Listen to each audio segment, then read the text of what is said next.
Yo creo que Pedro entendió que había un mensaje cuando lo mandó a traer los peces.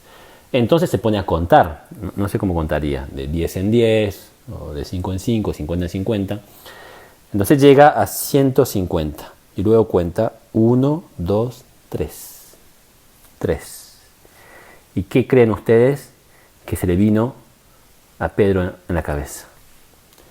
Las 3 veces que negó al Señor. Las 3 veces que negó al Señor. Y para que sea más claro, dice cuando terminan de desayunar, enfrente de todos, Jesús le dice a Simón Pedro: Simón, hijo de Juan, ¿me amas más que estos? ¿No? 3 veces le pregunta, ¿no? Y Pedro no se anima, bueno, ahí en español, en castellano no se ve, ¿no? Pero la pregunta de Jesús era ágape, ágape, ¿me amas?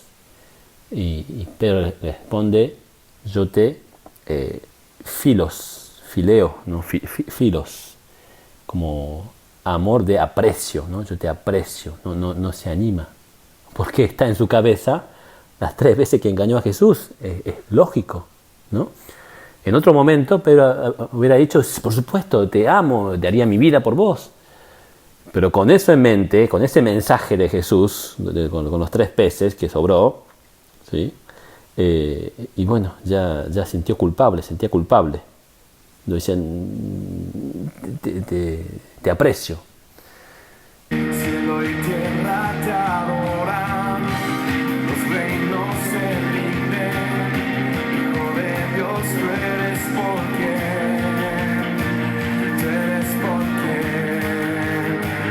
vivimos hoy. Hola amigos, amados del Señor, aquí estamos retomando el estudio del Apocalipsis. Disculpen tanta pausa entre 2 videos. Lo que pasa es que ha habido muchos cambios en nuestras vidas en estos últimos meses. Son tiempos de pruebas, pero aquí estamos, firmes junto al Señor y trabajando para el reino. Vamos a retomar el estudio del Apocalipsis, quedamos en el capítulo 2 y 3, y brevemente recordando lo que vimos en el video anterior, dijimos que las 7 iglesias representan a todas las iglesias de todas las épocas. No pueden ser las iglesias de manera cronológica, es decir, Éfeso ser la primera iglesia de los apóstoles y la Odisea la última iglesia apóstata, como dicen, de los últimos tiempos antes de la venida de Jesús, porque eso es no conocer la mente de Dios. Porque sabemos que el número 7 es el número de la promesa, es el número de Dios. 7 son los espíritus de Dios. 7 es el día del Señor. 7 son las fiestas del Señor. En el mes 7, septiembre, nació Jesús. Y también es el día de la expiación y el día del casamiento, ¿no? Casamiento entre Jesús y su iglesia, ¿sí? Y 7 también representa el milenio de Jesús, el séptimo milenio. Es el número de la perfección, es el número de la totalidad, es el número de Dios por excelencia. Es decir, que si estas iglesias representan las iglesias en manera cronológica, la séptima tendría que ser la iglesia definitiva, espiritual, santa del séptimo milenio, por ejemplo, ¿sí? Segundo punto es que si bien las 7 iglesias representan a las iglesias, todas las iglesias verdaderas de todas las épocas, es mejor mirar, ¿sí?, para poder entender los mensajes, no como una congregación, ¿sí?, cada iglesia es una congregación, pero más bien mirar como la característica de cada uno de los miembros de la iglesia, ¿sí? Como si el mensaje, los 7 mensajes hubiesen estado dirigidos hacia cada uno de nosotros, ¿sí? Con cada uno, con nuestras cualidades y nuestros defectos. que finalmente somos hechos con el mismo molde, tenemos los mismos defectos, las mismas tentaciones, ¿sí? Las mismas debilidades, las mismas caídas o las posibilidades de caer, ¿sí?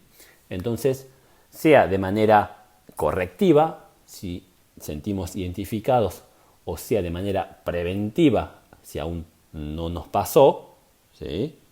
Dudo que sea así, pero bueno, tomen a cada mensaje como si fuese para usted, ¿sí? Tercer punto que quería decir del video anterior era que Jesús representa a cada una de las iglesias con una menorá, ¿sí? Es decir, es un mensaje para los salvos, ¿ok? También hemos visto en uno de nuestros videos las 10 vírgenes, por ejemplo, ¿no? Están las 5 prudentes y las 5 insensatas, ¿sí? Como haciendo una separación entre las ovejas y las cabras, los verdaderos miembros y los falsos. Acá no es así, no es así. Acá el mensaje es a las ovejas, es a los trigos, es a la verdadera iglesia, porque a cada una dice Dios que es una menorá, un candelero de oro, ¿sí? Y no hay distinción. Seguramente cuando Juan veía la imagen, esta imagen de Jesús glorificado, con todo el poder paseando entre los candeleros, no veía un candelero grande, otro chiquito, otro más brillante, otro menos brillante, no. Seguramente él veía 7 candeleros de las mismas características y del mismo tamaño, ¿ok? Es decir, si bien uno puede elegir su iglesia preferida, ¿no? Esmirna o Filadelfia, para Dios, ¿sí? Son iguales. Son todas su iglesia, su cuerpo, su novia, que Él viene a alertar, a motivar, ¿sí? Son mensajes de alerta, mensajes motivacionales, mensajes de corrección, pero no de juicio, ¿no? Como las 10 vírgenes. Número 10, les dije, es el número de juicio, ¿sí? 10 de juicio. Acá no, acá más bien tienen que entender, uno haciendo analogía con él en este mundo, que uno ve a un hijo que se está descarrilando, ¿sí? O un hijo que se esfuerza por mantenerse en el camino, ¿sí? Entonces uno elige, ¿no? El tono, las palabras y las acciones necesarias para que su hijo se mantenga en el camino o que vuelva al camino, ¿sí? Y de ninguna manera lo está condenando. Ah, te equivocaste, chao, te desviaste, adiós. No. Entonces Jesús mira, ¿no?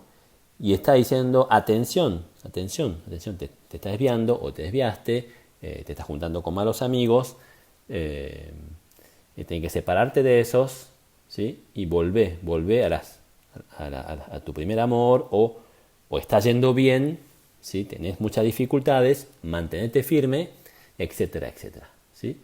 Son mensajes entonces de alerta, ¿sí?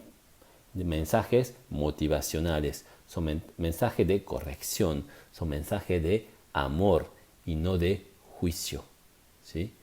Para su iglesia. Bueno, ese era el tercer punto. Entonces, ahora vamos a comenzar de lleno este video. Y vamos a comenzar los mensajes a las iglesias. Dice en Apocalipsis 2:1, escribe al ángel de la iglesia en Éfeso, el que tiene las 7 estrellas en su diestra, el que anda en medio de los 7 candeleros de oro, dice esto. Bien, ahí dice al ángel, escribe al ángel, le dice a Juan, ¿no es cierto? A Juan, el apóstol Juan. Y el ángel sabemos que significa mensajero, ángelo, ¿no? Del griego.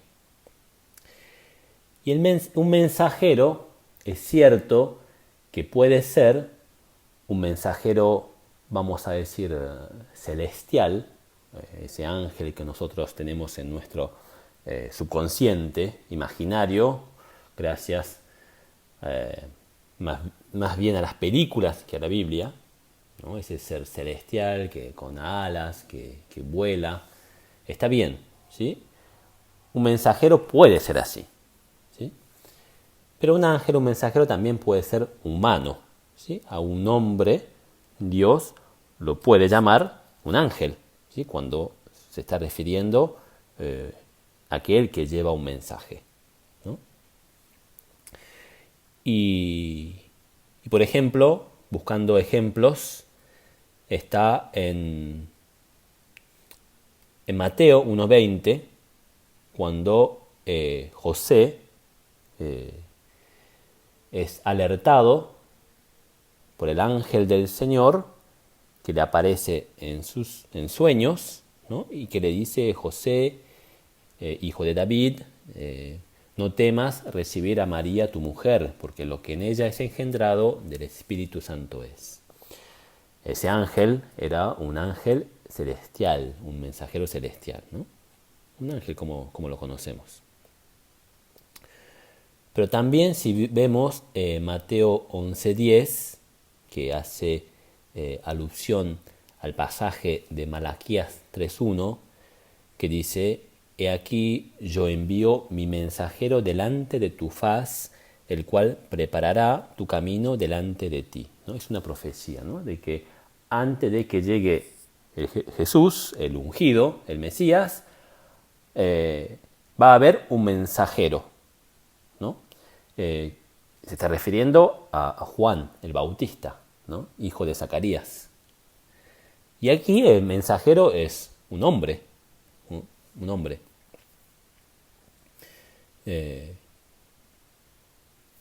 Sin embargo, cuando volvemos a leer el pasaje Apocalipsis 2:1, no solamente dice ángel, pero ese ángel, cuando Juan está viendo, son estrellas, ¿no? Que ve la diestra de Jesús con 7 estrellas en su mano, y cada una de esas estrellas representa al ángel, al mensajero que va a ser enviado a cada una de las iglesias. Bien, ¿a dónde quiero llegar?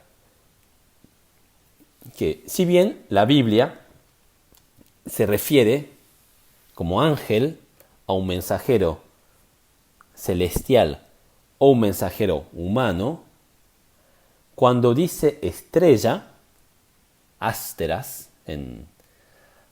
o asteras en griego, estrella, nunca se refiere a un hombre. Es decir, mensajero en forma de estrella es un ser celestial, ¿sí?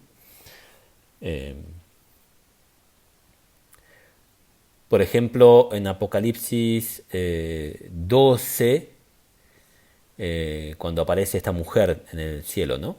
Esta figura femenina en el cielo, que ya dijimos que representa a Jerusalén celestial, ¿sí? La madre de todos nosotros, los renacidos, ¿sí? Esa es la mujer en el cielo. Bueno, ya veremos más adelante.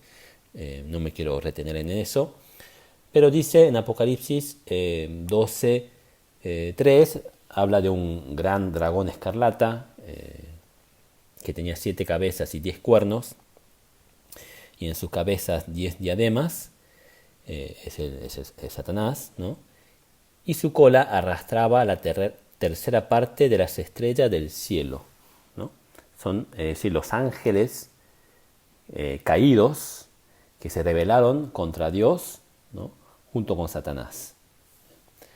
Y allí las estrellas, lo que quiero decir, son ángeles seres celestiales, ¿sí?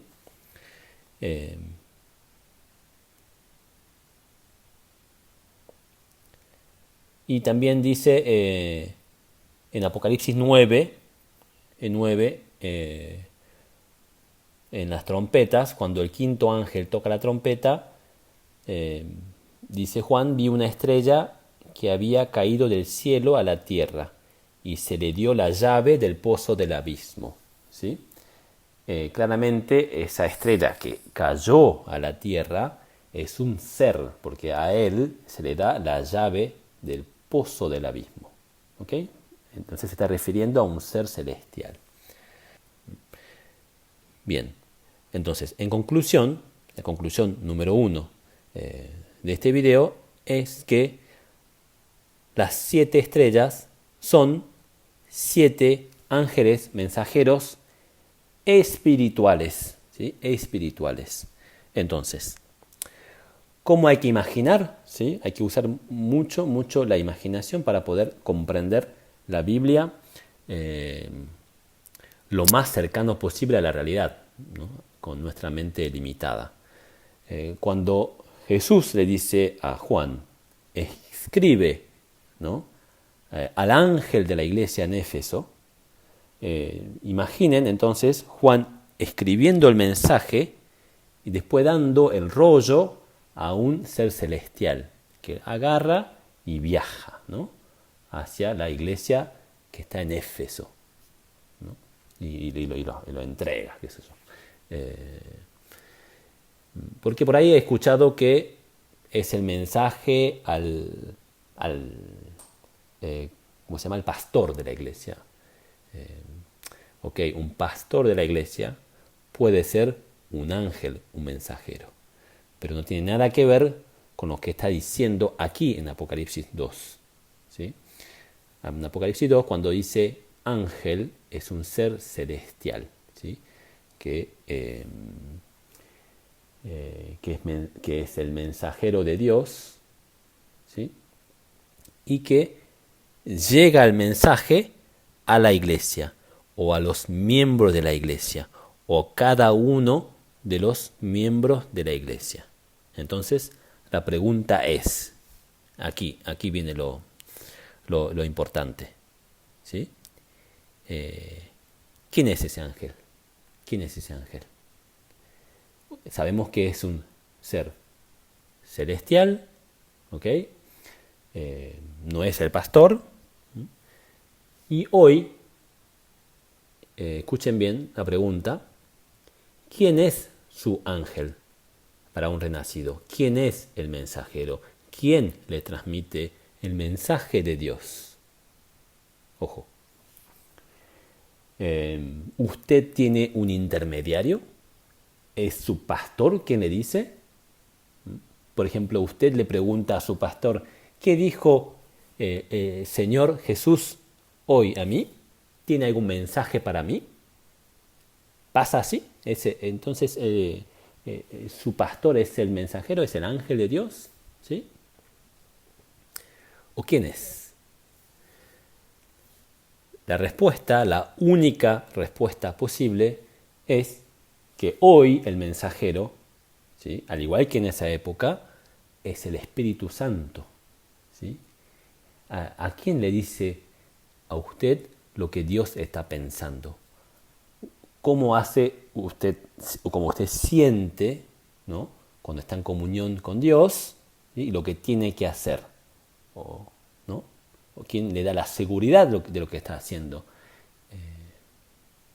Yo hablo en primera persona. Nosotros hemos hecho muchos cambios en estos meses, ¿sí?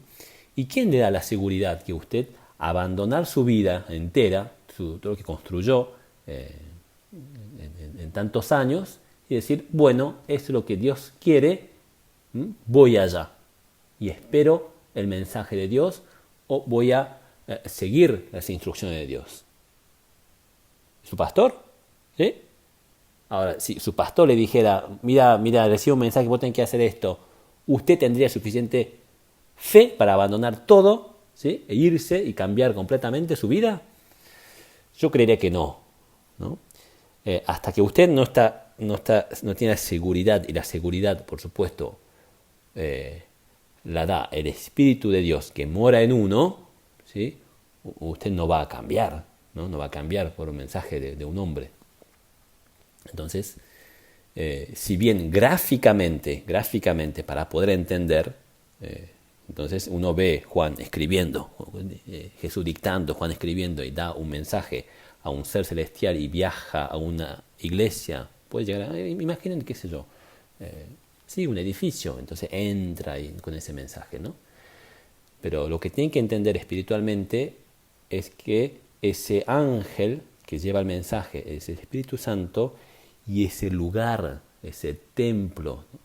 Donde llega el mensaje, es usted, usted es el templo de Dios. Hoy en día, Jesús mora en usted por medio del Espíritu Santo.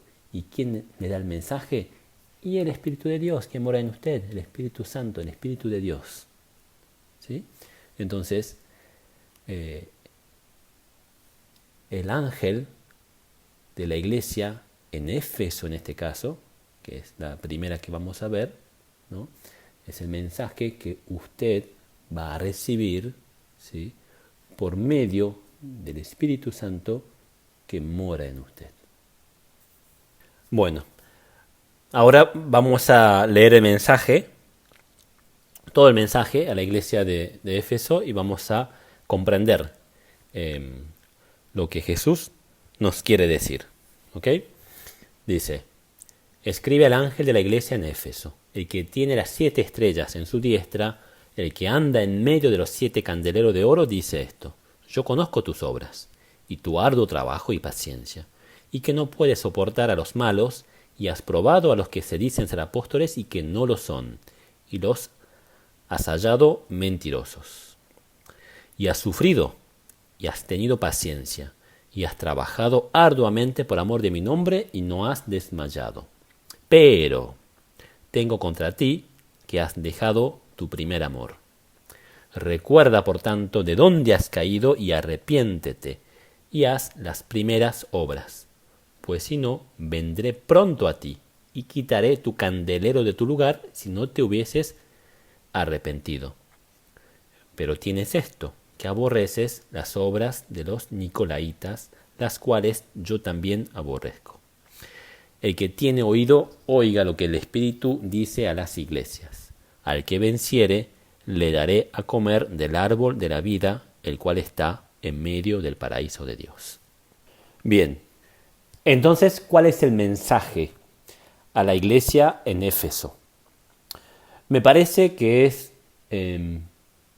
muy útil para entender el mensaje ver cómo Jesús se presenta ante la iglesia y cuál es la recompensa, ¿sí? ¿Cuál es la promesa?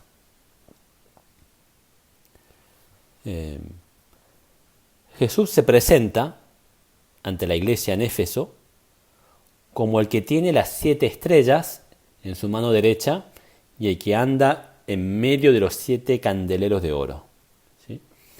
Y esta imagen seguramente era muy importante a la iglesia en Éfeso. ¿Por qué? ¿Por qué? ¿Qué es Éfeso? ¿Qué representa espiritualmente Éfeso? ¿Sí? La palabra Éfeso probablemente viene de Apasa, que significa ciudad de la diosa madre.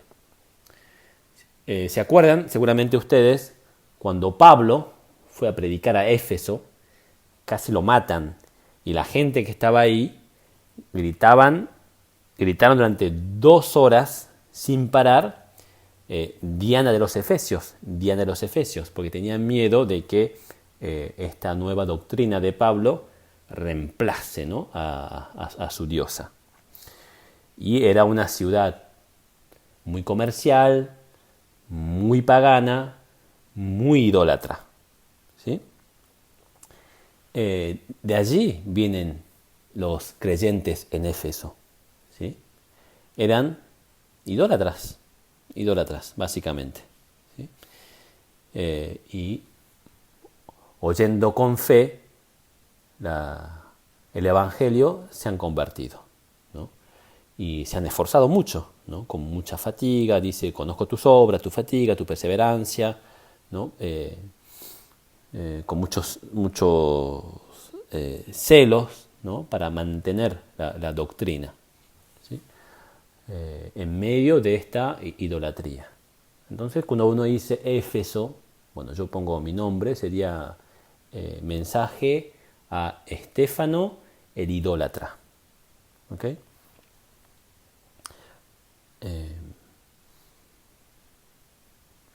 Entonces, para ellos, ver la imagen de Jesús glorificado, ¿no? Con las 7 estrellas en su mano derecha y paseando por los candelabros de oro, es importante porque es su Dios, ¿no? Su Dios, aparte un Dios cercano que pasea entre ellos, ¿okay? Y que tiene el poder, ¿no? Y el amor, ¿no? con los mensajeros en su diestra.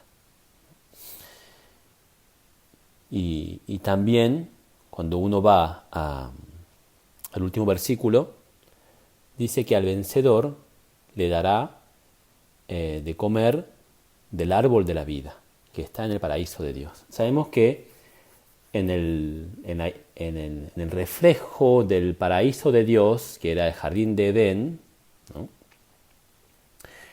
En el medio había 2 árboles, ¿no es cierto? Estaba el árbol prohibido, el árbol del fruto del conocimiento del bien y el mal, y estaba el árbol de la vida, ¿no? Que para Adán e Isha, el varón y la mujer, el árbol de la vida no le atraía, no tenía un atractivo, ¿no? Sí, el árbol del fruto del conocimiento del bien y el mal, el árbol de la ciencia, ¿no? Que por supuesto representa a Satanás, ¿sí? Y el árbol de la vida, cuando uno renace, ¿no? Se vuelve más atractivo, ¿no? O ve solamente, ¿no? O el árbol es el árbol de la vida, es Jesús, es el madero, ¿no? Porque en hebreo, así como en otras lenguas, no existe diferencia entre una madera y un árbol, ¿no? Etz es la misma palabra, ¿no? Por ahí nuestra mente latina, ¿no? O español es difícil, ¿no? Pero bueno, espiritualmente simboliza eso, ¿no? Cuando uno va al centro del jardín de Edén, caído, vamos a decir, en este mundo, había 2 árboles, ¿sí? Satanás, que era el árbol del fruto de conocimiento del bien y el mal, y el árbol de la vida, que representa a Jesús, ¿sí? Y el hombre caído, ¿no? Hombre carnal, es atraído, por supuesto, por el árbol de la ciencia, ¿no? Y capaz de, entre comillas, juzgar entre el bien y el mal y el elegir el bien, el bien aparente, ¿no? Que finalmente pertenece al mismo árbol que es Satanás, y con esto va engañando al mundo desde la antigüedad, ¿sí? Usted puede hacer el bien, en usted está la luz, tiene que desarrollar la luz interior, ¿no? El yin y el yang, ¿no? Tiene que apagar lo malo, lo negativo, la mala vibra, y tiene que hacer crecer la parte espiritual, la parte buena, la parte, ¿no? Trabajar a través de la meditación, a través del esfuerzo, y llegar a ser un buen hombre, un buen científico, etcétera, etcétera, etcétera. Ese es el gran engaño. Decir que en nosotros está el bien. Sin embargo, cuando uno renace, se da cuenta, ¿no? Que, bueno, por algo vino Jesús. Si nosotros podíamos, si había luz en nosotros naturalmente, simplemente teníamos que hacer un esfuerzo, pulir, meditar y llegar, ¿no? Pero cuando renacemos, yo recuerdo, a mí el renacimiento fue por gracia, como todo el mundo, por supuesto, pero casi que vergonzoso, ¿no? Porque en Mateo 13 habla Jesús de dos ejemplos de renacimiento. El buscador de la perla de gran precio, ¿no? El que busca y toda su vida, ¿no? El gran buscador de la perla de gran precio, que es Jesús, ¿no? Y que la encuentra y entonces vende todo. Y está el que va caminando por el campo pensando en cualquier otra cosa y de repente se tropieza y mira así y ve un tesoro escondido en ese campo. Entonces, ¿qué hace el hombre? Y va y vende todo y compra ese campo. El resultado es igual de estos dos hombres, ¿no? Venden todo lo que tiene y compran esa perla o ese campo con ese tesoro, ¿no? Que simboliza a Jesús. Pero la manera de llegar es diferente, ¿no? Está la persona que busca a Jesús y llega, y el otro que, bueno, Jesús dice, bueno, ok, le pongo ahí la piedra para que se tropiece y que se dé cuenta, porque de otra manera no lo ve. Bueno, ese soy yo. Bueno, Dios me hizo dar cuenta que ese era yo. Bueno, me tropecé, casi que me tropecé. Mi Señora era la que buscó y, bueno, y nos aferramos los dos a Jesús. Y lo primero que hizo el Espíritu Santo es darme testimonio de mi maldad, de mi oscuridad, ¿no? De mi hipocresía, de mi falsa humildad, de mi esfuerzo vano, ¿no? Del fariseísmo mundano. Y uno se arrepiente, y uno se da cuenta que el yin y el yang no existe, la luz interior no existe, es Jesús. Nosotros somos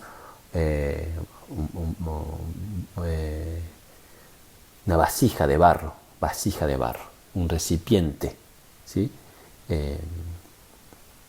Y recibimos la luz, recibimos su gloria, ¿sí? Nuestra luz es Jesús, es Él quien brilla, ¿okay? Y ahí entendemos el amor de Jesús y encontramos en Él el amor, la paz y el gozo, ¿no? Y vemos ese árbol de la vida que está en medio del paraíso de Dios, ¿no? Como lo más hermoso.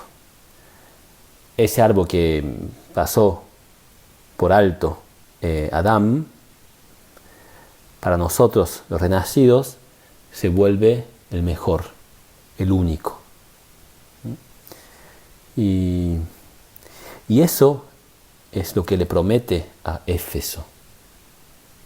¿Por qué? ¿Cuál es el mensaje? Que a pesar de todo, a pesar de sus esfuerzos, de su perseverancia, a pesar de su celo por mantener fiel la doctrina, a pesar de sus obras, han dejado el primer amor, ¿sí? Se han alejado del árbol de la vida, ¿sí?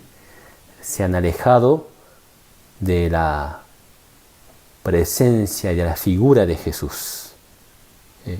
Se ha vuelto más bien rutinario, más bien una iglesia ortodoxa, una iglesia basada en obras, ¿sí? En costumbres, en acciones y en obras, ¿sí? Sin el primer amor, ¿no?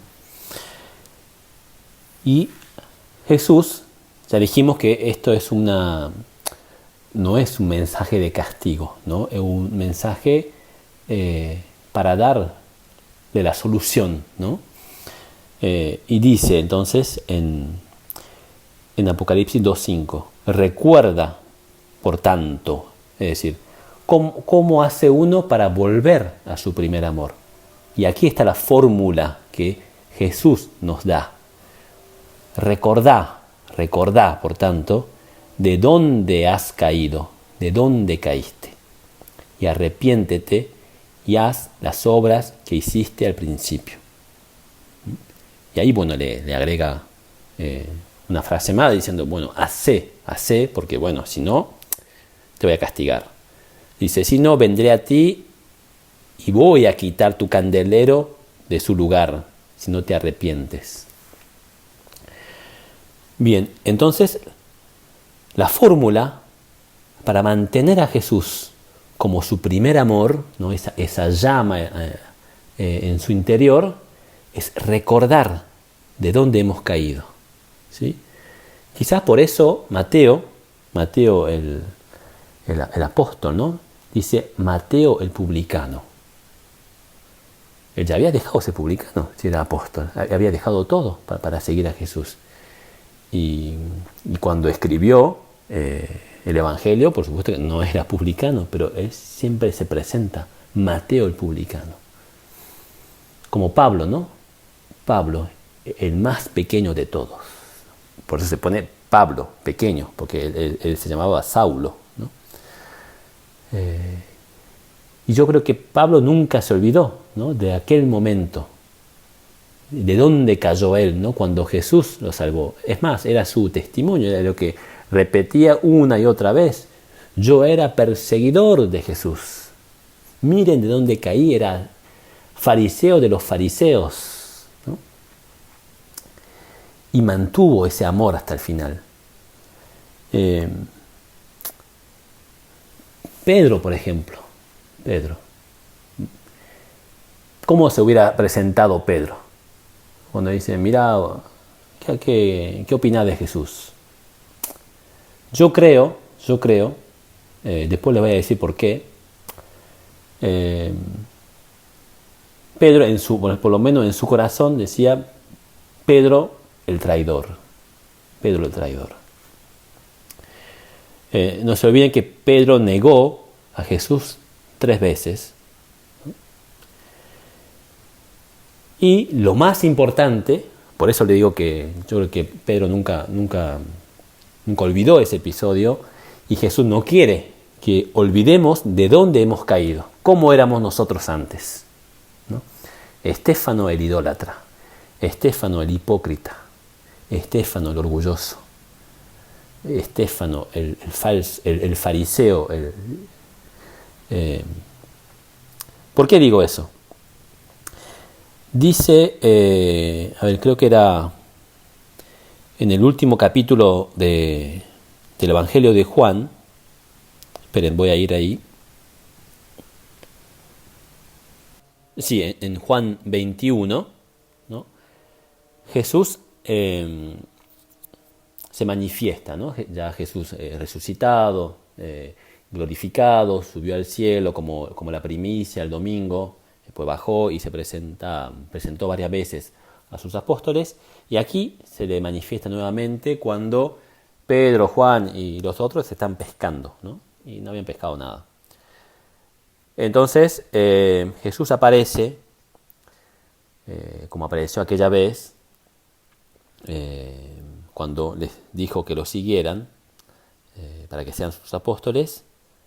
Dice en Juan 21:6, echad la red al lado derecho de la barca y hallaréis pesca, ¿no?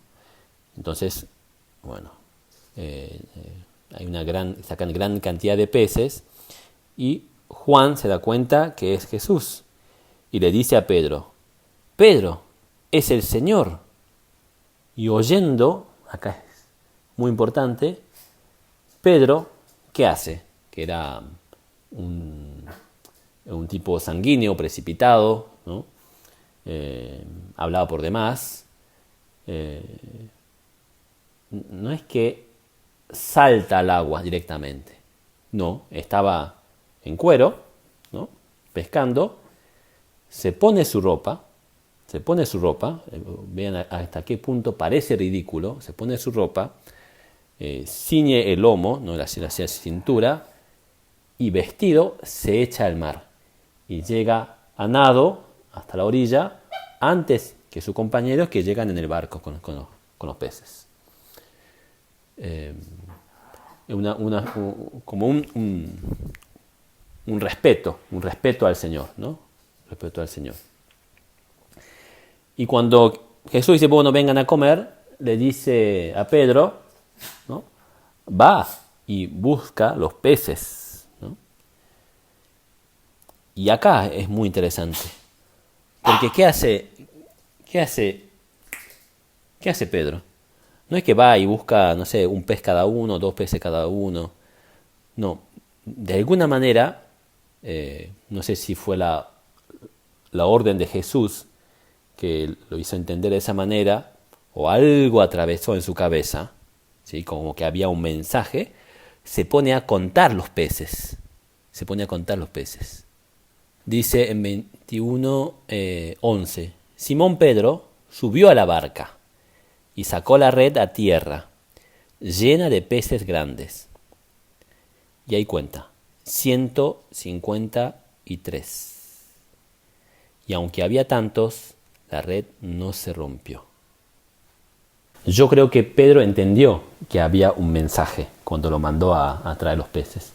Entonces se pone a contar, no sé cómo contaría, de 10 en 10, o de 5 en 5, 50 en 50. Entonces llega a 150 y luego cuenta 1, 2, 3. 3. ¿Y qué creen ustedes que se le vino a Pedro en la cabeza? Las 3 veces que negó al Señor. Y para que sea más claro, dice cuando terminan de desayunar, enfrente de todos, Jesús le dice a Simón Pedro, Simón, hijo de Juan, ¿me amas más que estos? ¿No? 3 veces le pregunta, ¿no?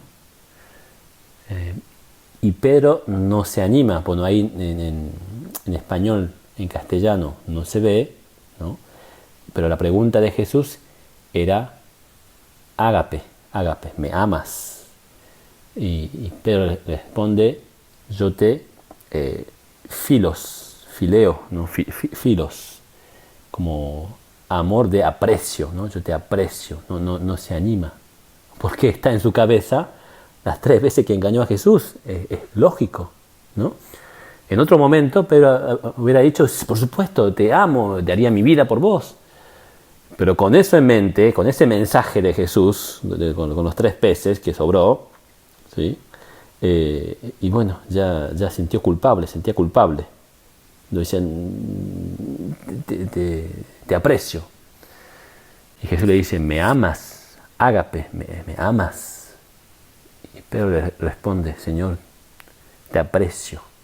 ¿Sí? O sea, mi amor no llega tan alto, no llegué a ese nivel, no, soy un pecador, ¿no? Ya aprendí.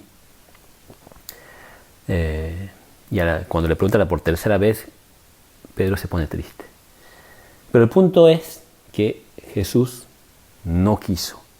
Jesús no quiere con el mensaje a la iglesia de Éfeso, que es un mensaje actual, ¿sí? Lean como si fuese para usted, no quiere que nos olvidemos de dónde hemos caído. No quiere que nos olvidemos cuáles eran nuestros pecados. No quiere que nos olvidemos que estábamos muertos en delitos y pecados cuando Jesús nos salvó. ¿Por qué? Porque según Él, y así tiene que ser, es la fórmula para no olvidar el primer amor, para no olvidar que Jesús es nuestro motor, nuestra vida y nuestro objetivo. Y ese es el mensaje a la iglesia de Éfeso, una iglesia formada por ex-idólatras, ¿sí? Perdidos en el mundo, y que por amor a Jesús se convirtieron en doctrinarios, celosos, obradores, con muchas acciones, mucha perseverancia, pero que se habían olvidado la llama inicial, el amor, su primer amor, su amor a Jesús. Por eso Jesús le promete, ¿sí? Si se arrepienten y vuelven a su primer amor, le va a prometer el fruto, ¿no? Que le va a dar de comer del árbol de la vida, porque ellos saben, ¿no?, que por ese amor ellos se han convertido. Por eso Jesús se presenta, ¿no?, de esa forma de Jesús glorificado, diciendo: aquí estoy, no se olviden, soy yo. Por mí ustedes están luchando, por mí ustedes se han convertido, por mí ustedes están de pie. Y es el mensaje de amor de Jesús para mí, para usted, para cada uno de los miembros de la iglesia. ¿Sí? Éfeso, iglesia de Éfeso, es usted, su estado cuando estaba muerto en su delito y pecado. ¿Sí? Así que si usted se siente identificado, como yo en algún momento, usted siente haberse alejado de Jesús, haber dejado su primer amor, su llama interna, la fórmula es: no se olviden dónde estaba usted antes de conocer a Jesús. Así que, hermanos, aquí voy a dejar este video.